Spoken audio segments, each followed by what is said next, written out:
came to fruition regarding a bunch of different thoughts that I had and just some decisions I make. It's one of those things as a chief of police and in a city like this, or a city anywhere, quite frankly, but you start to evaluate how you continue to foster a working relationship with your community, and you're taking, trust is a really important thing to me, and so I always defer to building trust within our community.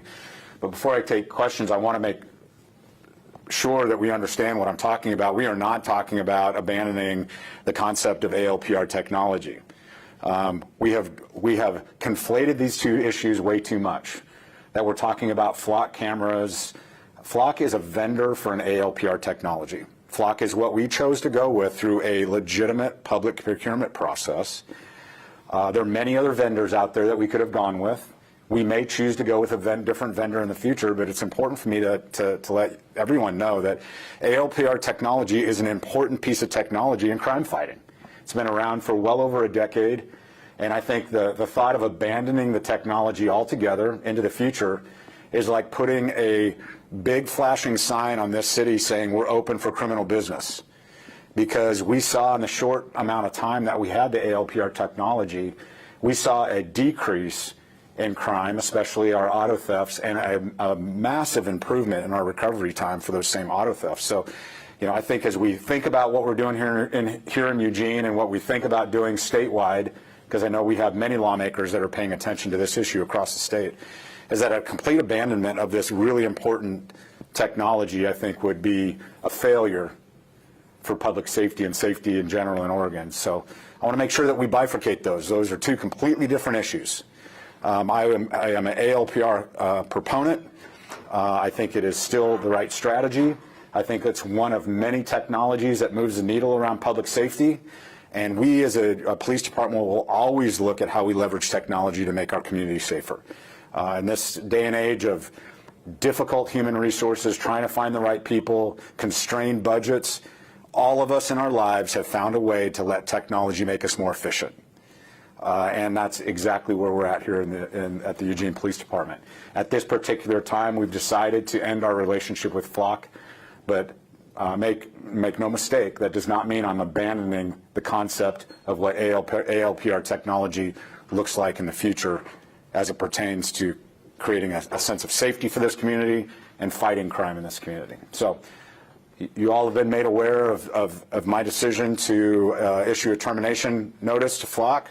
I'm happy to answer some questions if I can around that, to what extent you may have some. Yeah. The statement Friday referenced vulnerabilities and limitations with Flock safety. Did something pop up that day within a few days of that announcement, or was this something that just had been thinking about and considering for a longer period of time? We've constantly been monitoring how Flock responds to our unique requests. I mean, we're not alone in this challenge nationwide. I mean, I think Flock is uniquely positioned to answer a bunch of different unique community needs, but specifically here in Eugene, that's what I'm responsible for. I can't worry about what's happening in other parts of the country.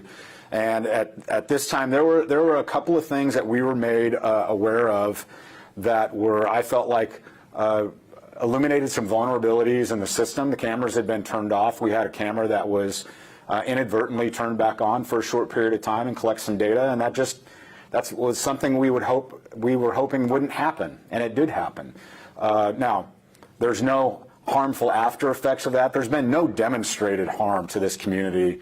Quite honestly, there's been no demonstrated harm to any community that I know of as a result of ALPR technology, especially when you think about the narrative and some of the stories that people are telling around hypothetical situations, and in some cases really hyperbolic statements around how ALPR technology damages communities. But in this particular case, listening to our community, in our unique set of circumstances here, there was a vulnerability that took me to a point where I needed to seriously consider ending the relationship, and I chose to do that. I know you had one over here. Gold Meadows with NBC 16 and KVAL. Do you regret not consulting with the City Council before the installation of the Flock cameras? No, because I think what's important to understand is that I was hired to be their chief of police, and I'm hired to come up with operational strategies that make us safer. If I had to consult with my city council every single time I needed to make a decision, we'd get nowhere. And there's been other pieces of technology that we've implemented that have moved the needle on public safety that I, am happy to discuss with my council. But this is not one of those things that I would suggest that needs to go through any kind of structure or conversation with council, because that's generally not their role, is to be involved in operations. They're involved to be in policy discussion. So the way that would look from a policy discussion is they could say to me, Chief, we don't want technology used in public safety. And that would be a policy decision that I would abide by, and I'd find other strategies that were not technology-based. But I don't think that's this council's position. I think this council's position is to find unique ways to make our community safer, more efficient ways to make our community safer, and they trust that I'm going to find the right technology to be able to do that. Again, this isn't about the technology. The technology is not what's being called into question here. What's being called into question here is the vendor that was identified through a public procurement process, and that's really where the sticking point is. So I would hope as we move on that our council doesn't get to a place where I have to go to them every single time I want to do something unique with this police department or implement a strategy that I think is good for this community. It just really would be inefficient if we did that. Yeah, so you're talking about the vendor flock safety. Can you say what the identified vulnerabilities or limitations were with that vendor? Well, and again, this is one of those things that I don't know if it's unique to this vendor or not. I mean, because we don't have any other vendor. But in this particular case, we had made the decision through the council direction to turn the cameras off, and we were under the impression the camera's off, and we had a camera that inadvertently was turned on. I don't think there was anything nefarious about it. When you have as many cameras as we have, from time to time, you might have a glitch in the system that does that. And when that happened and it captured some images, and there's no information to suggest those images were searched or used for anything, but just the sheer presence of that vulnerability of a camera inadvertently turning on, I think is contrary to what council has directed me to do and what some members in this community have hoped would happen. And so with that vulnerability, I just felt like we were at a place where until I can say 100% beyond a shadow of a doubt that that's not going to ever happen again, I needed to make a tough decision, and so I did that. Was the camera that was inadvertently turned on, was it, do you know how that happened? Was it similar to Springfield where it was during a repair, or was it flagged for repair? Yeah, what we do know, we're still looking into that, but what we do know is the cameras, as you imagine, anytime you have an error message or something goes wrong with technology, there's two ways that can be remedied. It's either an on-site visit where you're having a technician deal with an issue, or remotely.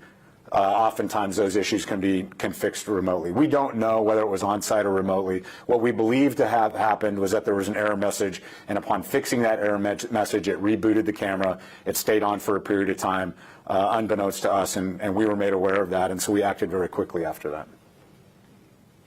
Yeah. The camera or was it, first clarification, was it one or two cameras that were turned on inadvertently? And then secondly, is there any indication that other law enforcement agencies outside of Eugene accessed those images? Yeah, I think it was only one camera. I don't know for sure. I think it was just the single camera, and I don't have any information to suggest that any images captured there. And remember, the images that are being captured are in an open public space on a public right-of-way, and so this notion of privacy for people is I still struggle with how we connect the dots between those two. But there's no information that I have at this point when talking to you that any other law enforcement agency was able to see it. And in fact, we went a step further when our cameras were shut off, and we shut down the ability for other law enforcement agencies to even look at our existing data that had already been captured. So if you think about when we shut our cameras off in mid-October, there was already 30 days of data that were still in the cloud-based environment. And every day that went by, a day of that data purged. So you go through 30 days until you get all the data gone. Well, we wanted to go a step further and make sure that we shut down the lookup ability from any external agencies. And so to my knowledge, I don't think we've had any data looked at by other agencies. Let's go over here. In the 5 months, I believe it is, and correct me if I'm wrong, but in the time that the cameras were active, what exactly were their impact on organized retail theft? Yeah, that's a really good question. So roughly June 15th to October 15th is kind of the time period where we were really up and running. You know, those were put in with the CJC grant around Oregon Retail Theft Grant, and so we were really hoping to make an impact on retail theft. And much of the retail theft that we're seeing, especially organized retail theft we're seeing, involves the comings and goings in vehicles to be able to do that. Now, there's been a few of those cases that we were able to make, but more profoundly, that technology was leveraged across a variety of criminal investigations to be able to help with those, you know, whether it's, you know, homicide, theft, robbery, domestic violence, sexual assault, stolen vehicles. All of those things were impactful. The stolen vehicle piece is really interesting because it's really a metric, an interesting metric on the effect of ALPR. When you think of the recovery time being reduced to a third, the recovery time in 23 was upwards of 40 hours before we recover a vehicle, and 24 was 48 hours. And in 25, in just those few short months, it went down to 14 hours we were able to get people's vehicles back. But maybe more importantly is the deterrence factor. During the same period of time, we had more than half as many vehicles stolen during that time because of the statement that it makes. When you have this kind of technology in your community, people that want to do bad things in our community know that, and it has a tendency to have a chilling effect on criminal behavior. And so we saw that also be a deterrence in our community. And again, that's why I'm such a big proponent of ALPR, is I think that it's a piece of the puzzle for us making a safe community. You know, whether flock is the right answer, it may be for other jurisdictions. At this particular time and at this point, it isn't the right answer for us right now. Yeah. Yeah, you talked about like talking to the community about the cameras and stuff like that. Can you give like any specific success stories of people saying that they were glad that their vehicle got recovered or anything like that? Well, I mean, we were talking about victim impact statements. You know, there was, during that short period of time, there was 90 different cases that we were able to resolve with the ALPR data. 64 of those were felony arrests. You know, when you think about the single mother who gets her vehicle stolen, that's her only mode of transportation, and we get it back within, on average, of 14 hours, not damaged the way vehicles usually show back up to their owners, that can be hugely impactful for a victim. When you think about the domestic violence survivor whose perpetrator is still at large, but we have a vehicle description that we're able to take into custody, that's hugely impactful for that victim.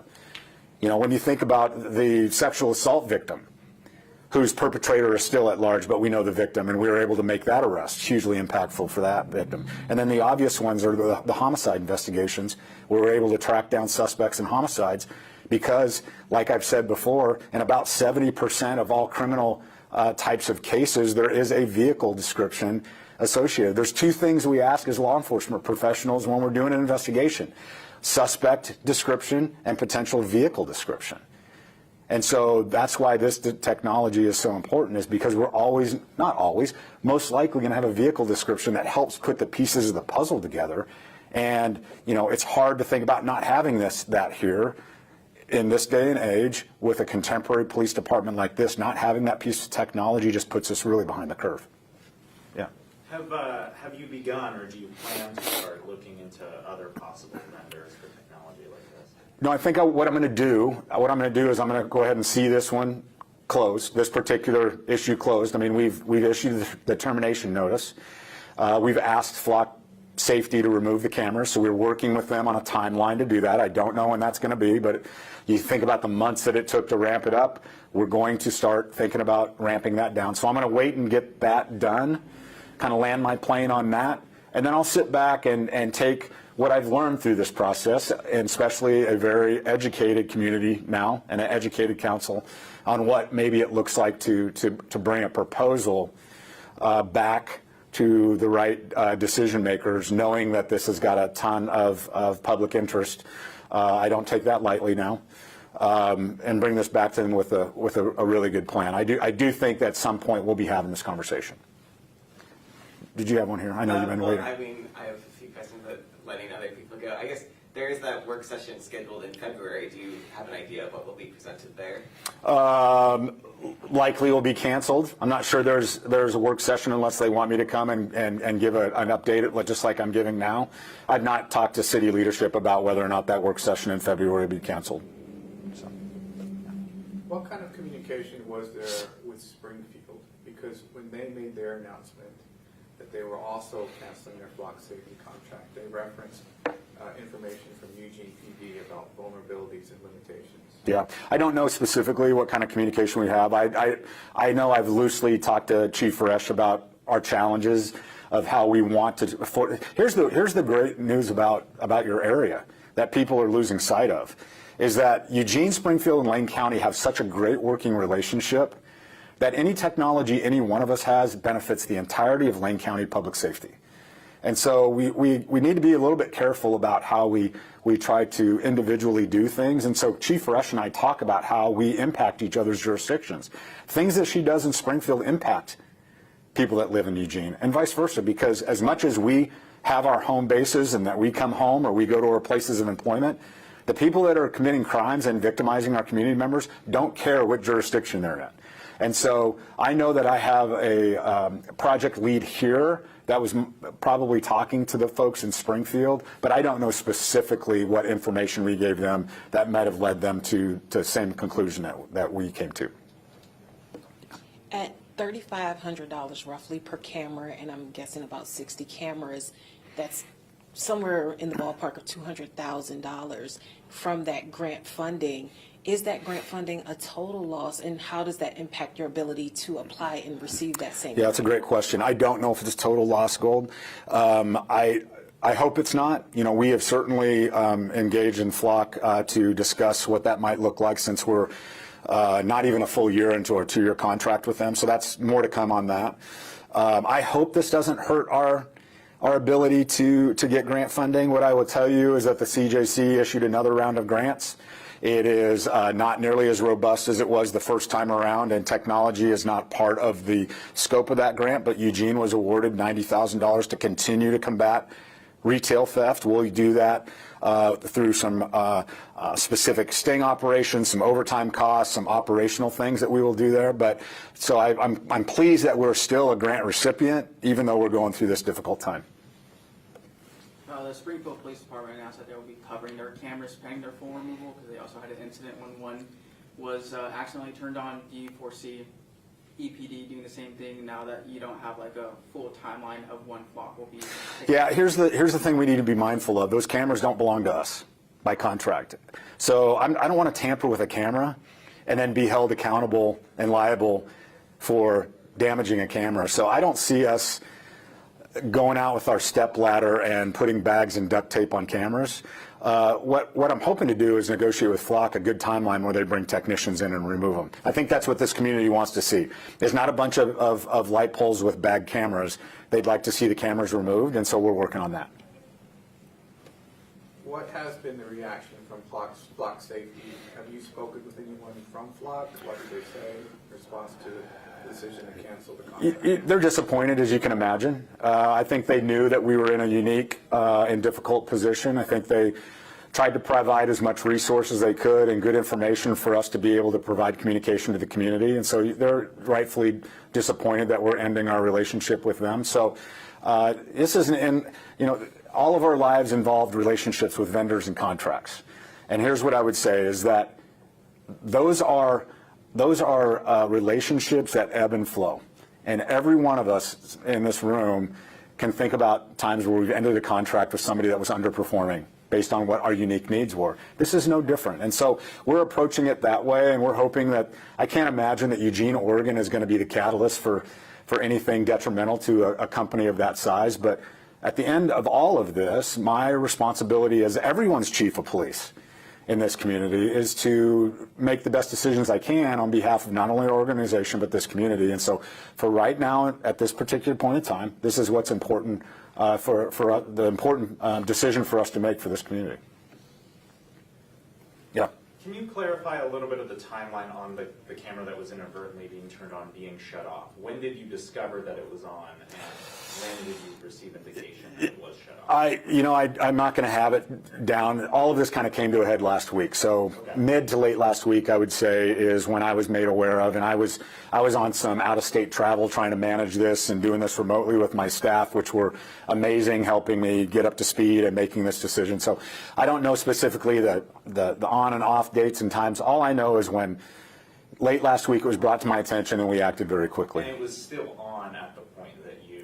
No, I don't believe it was. I believe it was on and off, and we were made aware of it, and then we acted. So I don't know the time frame in which the camera was on and off. I just know when it was brought to my attention and how quickly we acted. Flock's audit logs show Border Patrol had access until National Lookup was turned off July 1st. What did Flock tell you about National Lookup? Like, was that something you opted into, not understanding it? Was it something that was automatically opted in? What happened? Yeah, my understanding is that when you start to implement the system, the National Lookup is kind of the default setting, and you have to opt out. And so, you know, in those early stages of putting those cameras in, there was a short period of time where we were still really trying to hone in on what we felt like was going to be the good rhythm of where we shared information that National Lookup was on. And then once made aware of that, that got shut off. And then from there, it kind of started to shrink down even more and more and more. And as the conversations continued to become more and more robust around who should be able to see our data, even leading up to the most recent Police Commission meeting where the ALPR policy was approved, even in that group, they, you know, back to my original statement about Lane County public safety, wanting to shrink that down to Lane County public safety agencies only, so we could leverage that technology. Well, now that's a moot point now, but it kind of started broad, and then we shrunk it down as we learned more and more. One more question here. Within the last 2 weeks, we were told about accessibility being changed so that only local law enforcement could have access to the footage, and that was in order to try to keep the cameras. Was it that camera inadvertently turning on that stopped that process, and how much did public outcry get factored into that decision? What I will tell you, what I'd say to that is that, you know, this is the most accountable organization in the state, if not on the West Coast for our size. When you think of Auditor's Office, Police Commission, Civilian Review Board, and we constantly are trying to be responsive to our community members that raise issues and bring issues to our attention. So accountability is an important piece to that. So in that very robust system, and in this particular case, we were made aware of this vulnerability through somebody who was checking to see if, you know, promises made, promises kept, which I don't blame them. That's why the transparency portal is there, is to be able to do that. And so when we found out as a result of this being brought to our attention through an accountable community member, that's when we decided to take this action. So, you know, my sincerest hope was to be able to keep the technology, and it certainly is more efficient if we can keep the technology with the existing vendor that was doing it and get to yes on that, not only with our community, but with our council and some of the other decision makers. That was my sincere hope, that we were able to put safeguards around something, leverage the technology, move forward with an enhanced level of public safety. That was the best outcome. In this particular case, there was the inadvertent turning on of the camera just raised enough concern with me around whether or not I had as much control as I wanted around this to be able to move forward. And so that's really what was the predicate event for me to get to a place where I felt like maybe we should just, like I said, in many of our lives, whether the company was not quite meeting our unique needs. And so we have the right to terminate the contract and move on and find another vendor if that's what we want to do. All right, last one. Just looking ahead, I know you talked about wanting to come up with a really detailed plan before making any decisions, but can you say whether or not that will involve requesting a vote from the City Council before moving forward with requesting info from potential vendors? What role will the City Council have in terms of a formal vote or formal approval about the department's next steps have? Yeah, I think the piece that I don't have the answer to in the question is whether or not the charter even allows for the City Council to make that decision. So we have to be a little bit careful about the City Council's authority to be able to do that. And you know, I work at the I'm an at-will employee at the behest of our city manager, who is going to be leaving us very soon. There'll be a new city manager that will be a part of this discussion to lead us down that path. If we come up with a different alternative for this, that new city manager will certainly be a part of that decision, and we will help, and he or she will help us navigate to what extent we communicate with council, to what extent they have the decision-making authority to be able to do that. So it's a hard question to answer right now, since leadership is changing, and there is definitely some things in our charter that dictate to what extent city council can make certain recommendations. Now, what I would say is we have 2 city councilors that are on my police commission, and they do get to weigh in on policy types of discussions, and they were in the room when we approved policy 1204, which is the ALPR policy. So, there is going to be city council discussion and involvement, whether it's a vote or not a vote. I don't know enough about kind of the parliamentary components of council, whether or not that would be something that they would do. All right, thank you guys for coming in. Appreciate it. I know this is really important to the community, and I kind of dropped it on you last minute last Friday. And so I appreciate an opportunity just to give you some thoughts on kind of where I'm at. So thanks. Thank you. Thank you, Chief.